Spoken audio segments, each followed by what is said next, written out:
RRR is the most batshit insane action film of 2022. It felt like an hour into the film when we finally get out of all the production company vanity plates and disclaimers about how no animals were hurt in making this film because they're all computer generated.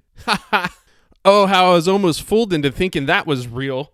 Thank God for the disclaimer. Over-the-top action films are back in style, boys. And thankfully the Indians, specifically directors like S.S. Rajamouli, are bringing them. Filling RRR's 3-hour runtime is clear character motivations with high stakes and friendship on the line, mixing in with a consistent plot that has a fair dose of symbolism. And I'm not going to pretend that I, as an American, understand what all the Indian patriotic symbolism counts for. But I will say, as an American, I take great pleasure in watching the British Empire get its ass kicked.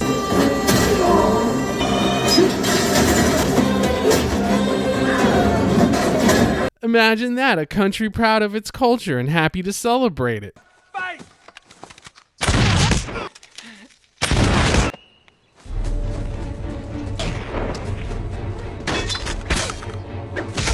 Nah, that's too over the top for the West these days. RRR takes place in the 1920s, during the British Raj. A tyrannical administrator, Scott Buxton, and his sadistic wife, Catherine, visit a tribe in the jungle where they forcefully abduct Molly, a young girl with a beautiful voice.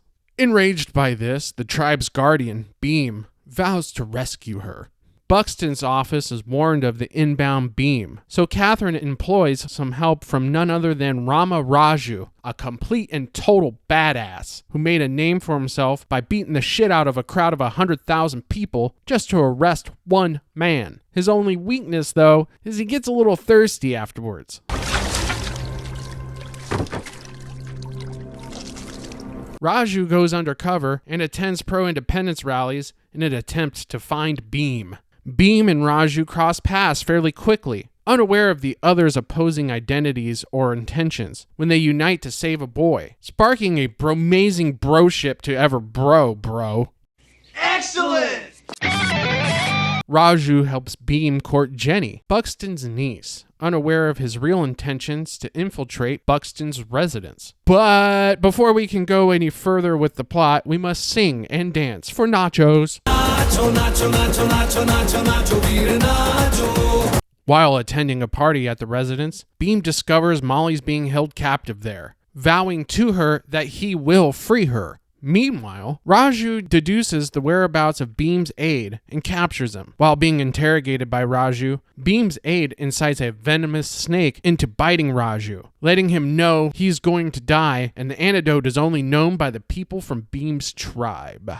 In a twist of fate, Raju and Beam cross paths. As Beam tends to his dying friend, he gives him the antidote, exposing his true identity without him knowing who Raju truly is. Beam leaves Raju to recover by himself and to go complete his mission of saving Molly. At an event held in Buxton's honor, Beam and his men storm the Buxton residence's front gate with a truck filled with wild animals, unleashing them into the crowd, causing a mass panic. The animals... Whoa! Did he just throw a leopard at somebody? Jeez, this movie is badass. Shortly after, Raju arrives and convinces Beam to give up or Buxton's going to kill Molly, and reluctantly, Beam agrees. After stopping the attack on the residence, Raju is promoted, but is sickened with guilt for his actions, recalling his own pro-nationalistic background and his actual motive for being a mole within the pro-Raj police. Raju is forced to publicly flog Beam in a brutal whipping scene that is on the levels of Passion of the Christ. In his pain, Beam sings in defiance, inciting the crowd into a riot that further enlightens Raju, realizing the irresponsibility of his actions. Raju convinces Buxton to secretly execute Beam to avoid a full-scale revolution, but really, he's going to help Beam escape. Buxton sees through this, and while Raju manages to save Molly, he is seriously injured. At the same time, Beam freed himself. Beam interprets Raju's actions with Molly as him attacking her, so he knocks him out before escaping with Molly. Beam is cornered by colonial authorities and is almost exposed until Sita, Raju's fiancée, repels the authorities by saying that they have smallpox. Ew, gross. With it all clear, but still not knowing who Beam really is, Sita reveals to him Raju's actual anti-colonial objective. Dejected by his own tomfoolery, Beam vows to save Raju. With the help of Jenny, Beam frees Raju in the most ambidextrous scene possible, linking up like Brotron. They take the fight to the jungle and turn into a couple of ultimate bromandos, decimating more soldiers in the most epic of ways possible. Wait up! Did he just kick a motorcycle into the air and catch it just to use it as a weapon? I buy it. They eventually bring the fight back to Buxton, where they kill him with the very symbol used to keep them under the Raj, an English rifle. They steal the remaining cache of weaponry, ultimately igniting a revolution together. RRR was so much fun that it did something truly spectacular. It caused me to suspend my disbelief.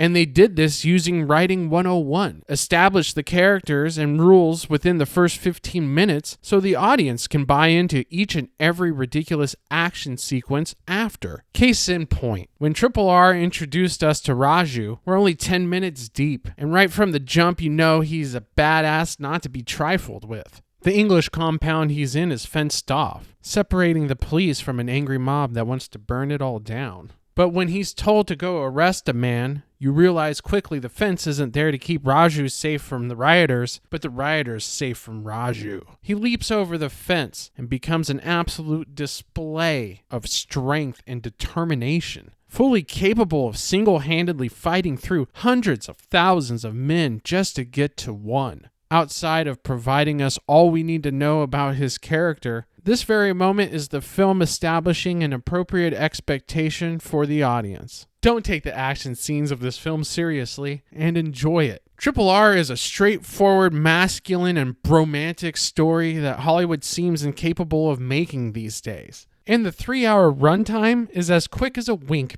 because of the plot twists, plot turns, and plot musical numbers. And I'm not fully schooled on Bollywood or Tollywood films, but I do know long run times and random dance numbers are their thing. RRR is a patriotic roller coaster ride with strong characters that have definable goals inside a coherent plot and has a high replay value. Basically, it's everything many wish most modern action films in the West would be these days. And it goes to show that it doesn't matter the culture.